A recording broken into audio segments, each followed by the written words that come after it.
Hello everybody, it's Josie here.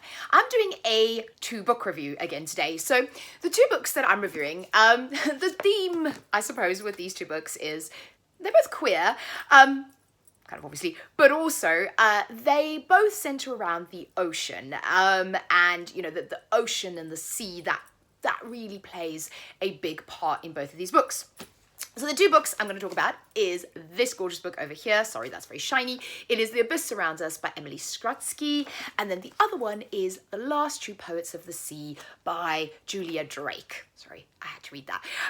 So these two books were very much, so this was on my most anticipated list because this is a new release, Last True Poets of the Sea. And I have seen a lot of people talk about this book and a lot of people really love this book. So I was really anticipating reading this, and I managed to get to it really quickly when I bought it.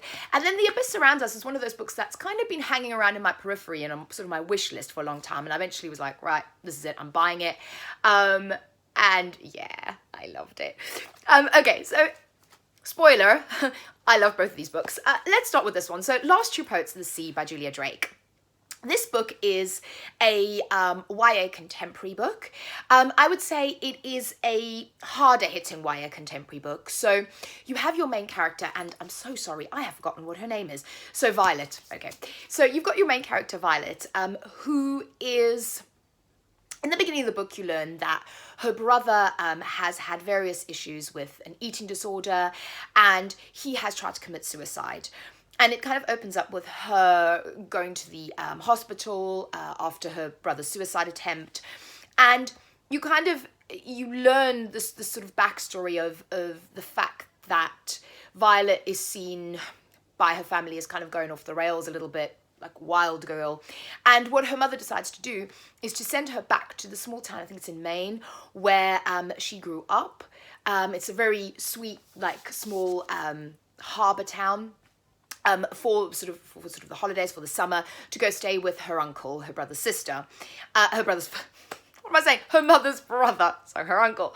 And she is going to go work, they're giving her a job, and she's going to go work in the little aquarium that they have there in that town, which is kind of the attraction. So they've got a lighthouse and they've got an aquarium. And this book is very much character-driven, which I love. I love well-written character-driven books. Violet as a character I really liked. I liked the fact that she was complex. I liked the fact that she wasn't this one-dimensional, this one-dimensional bad girl, this one-dimensional good girl. No, she had these different sides to her character, which I really loved. I love the slow burn female-female romance in this. It is beautiful. Just love it. I love the friends she makes when she goes to this town. There's another element of the town was supposedly founded by, I think it's her great-great-great-grandparents, and kind of the tagline of this town is it was founded on their love, because apparently her great-great-grandmother was shipwrecked and she came upon this island, and they then married the man that would be her great-great-great-grandfather, and they sort of founded this town and founded the aquarium as well. So the family is like slightly like local celebrities almost. And another element of the story is they're trying to find out the backstory and trying to actually find this shipwreck that happened, that supposedly sort of founded the town. So it has that element and that sort of drive of the plot. But what I love about this is just the character study and the character development and kind of delving into the psyche of these characters, particularly Violet. It's really beautiful. There are, like I said, trigger warnings for suicide and depression and eating disorder, but it is so beautifully written. It really made me feel, it really made me think. I think those are the best books. To me, it was not overhyped at all. I absolutely loved it. It's one of the best kind of YA contemporary, hard-hitting contemporaries that I've read in a long time.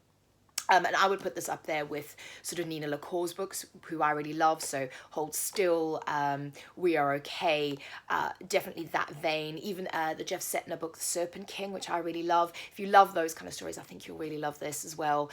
Beautifully written. It's just, I love it. This was a 5-star book for me. It's definitely going on my list of one of my favorite books of the year. Adored it. Then the next one is this lovely one over here. It's But The Abyss Surrounds Us by Emily Strutsky.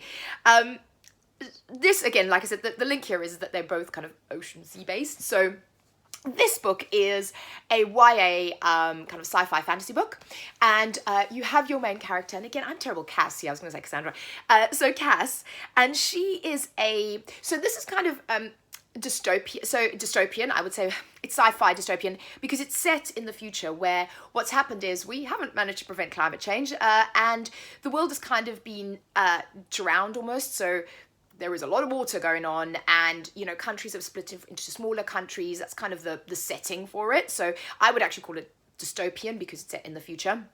But Cass is a kind of a monster trainer, a sea monster trainer, which in itself is kind of cool. So what the premise for these monsters is that they have these sea monsters that are there to protect vessels and ships and people moving back and forth because, most of the world is flooded. And there are a lot of pirates, and pirates are attacking a lot of these carrier vessels. And what the vessels have is these monsters that protect the vessels and keep them safe from the pirates. And Cass comes from a family of monster trainers. Her mom has like an institute, and they raise these sea monsters and they train them. And what happens in this book is that Cass goes out on her first solo mission with her monster, and the ship that she's on is attacked by pirates, and she's captured by the pirates.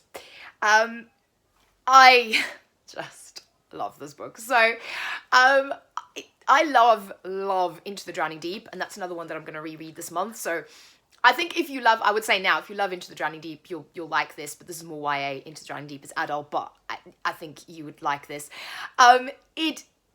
I love that. That whole ocean setting, that whole sea monster thing. This is obviously much more, well, they're both fantastical, I guess, Killer Mermaids.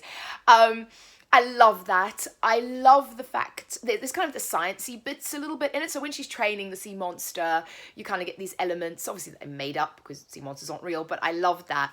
I love pirates. That's another thing I love. And female pirates. So good. The captain of the pirate ship is a woman. I really like her. And what I really like about this book as well is that Cass, there may be a slow burn romance with a lady on the ship with a pirate. And it's just wonderful. And it's kind of this enemies to lovers thing. And it's great. I love this book. This is going to be another one that's on my list of favorites for the year. And I also gave this 5 stars. I've literally just finished this. And yes, it's YA, but I really loved it. Yeah, 5 stars for me. Both of these books, I adored them. I would highly, highly recommend both of them. Like I said, if you liked Into the Drowning Deep, there's another book that I'm planning to get very soon. It's called The Ice Massacre, that I think is in that same vein, kind of mermaidy, ocean-based, but I think you'll like this. And Last Two Pirates of the Sea is really beautiful. So both of these books, fantastic, both 5-star reads, really pleased with these, recommend. Let me know if you've read them, let me know what you think of them, if you have or if you do, and if there's anything similar you think I might like, and I will speak to you all again very soon. Bye-bye.